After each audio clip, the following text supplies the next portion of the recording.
Бул биздин Аксай районундагы номер 69-кесиптик лицейи 71-жылдан бери районубуздун калкына, айыл чарбасына, автомобиль транспортуна айдоочуларды, механизаторларды, фермерлерди даярдап келебиз.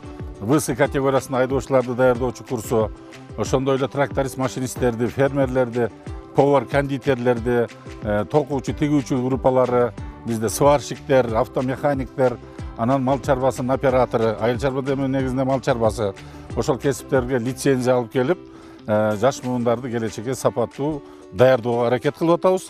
Эми сапаттуу даярдаш үчүн биринчи окуу материалдык, техникалык базабыз жакшы болуш керек экен.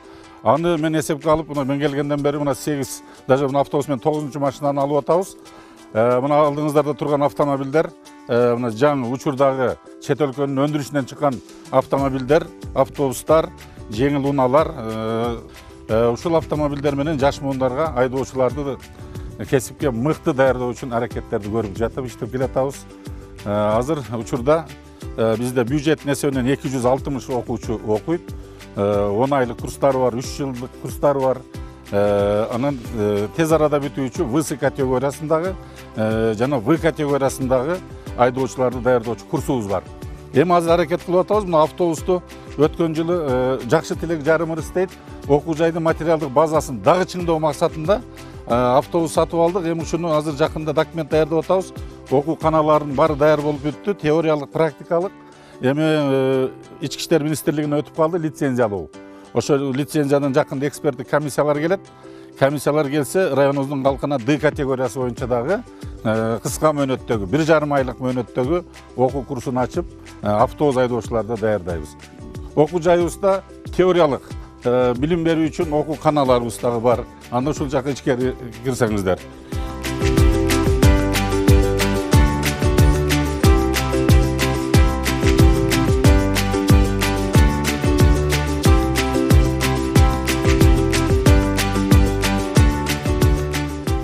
Негизи урматтуу окуучулар, бул биздин окуу канабыз жолдо жүрүүнүн эрежелери жана кыймылдын коопсуздугунун негиздери боюнча ВС категориясындагы жана С категориясындагы айдоочуларды даярдоо үчүн түзүлгөн окуу канасы болуп эсептелет. Азыркы мезгилдин талабына ылайык азыр мынакей бардыгы видео аркылуу, интерактивдүү доскалар аркылуу, компьютер менен экзамен тапшыруулар болуп атканына байланыштуу биз да аркада калбай интерактивдүү досканы сатып алып окуу жайда азыркы окуп жаткан окуучуларга, ВС категориясынын айдоочуларды окуучуларына жана С категориядагы тракторист, машинист кесибин окуп аткандарды учурдун талабына ылайык интерактивдүү доска менен интернеттен ар кандай материалдарды алып окуучулардын билиминин жогорулашына чоң шарт түзүлөт экен. Ушул ыкма менен ушундай сабактарды өтүп атабыз.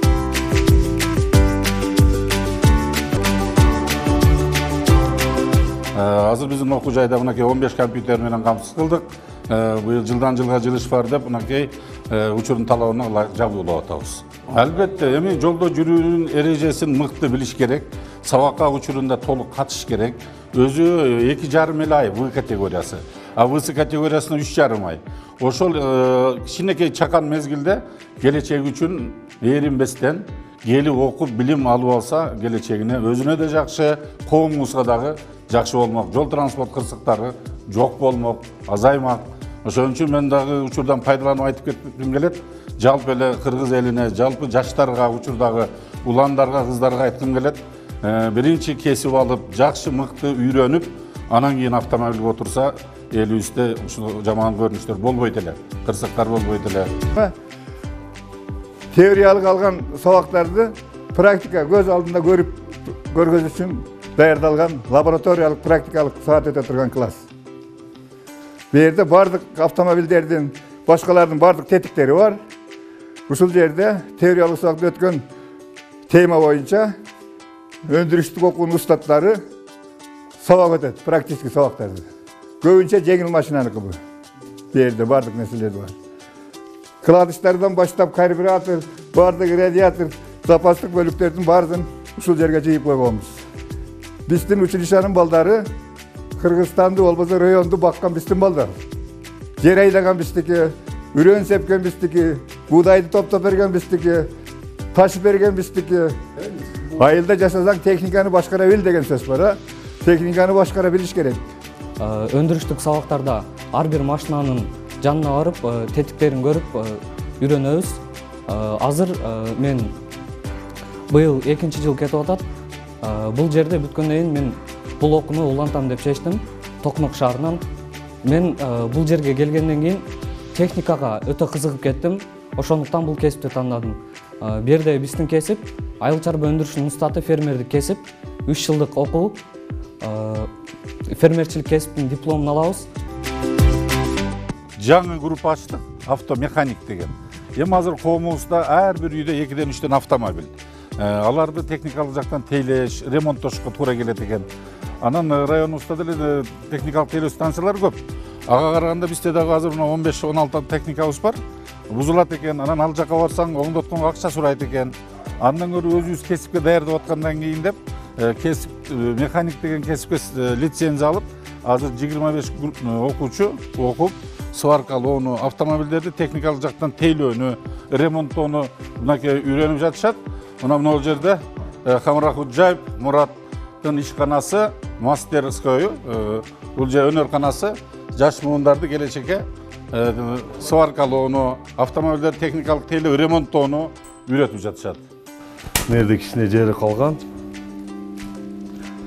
Onun için карматып чык.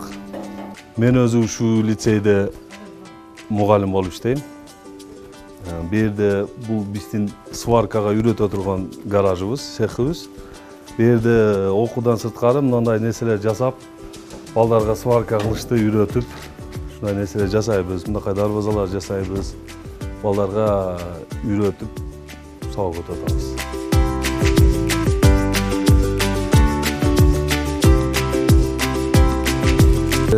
Шпаклевка тартып, сүртүштү.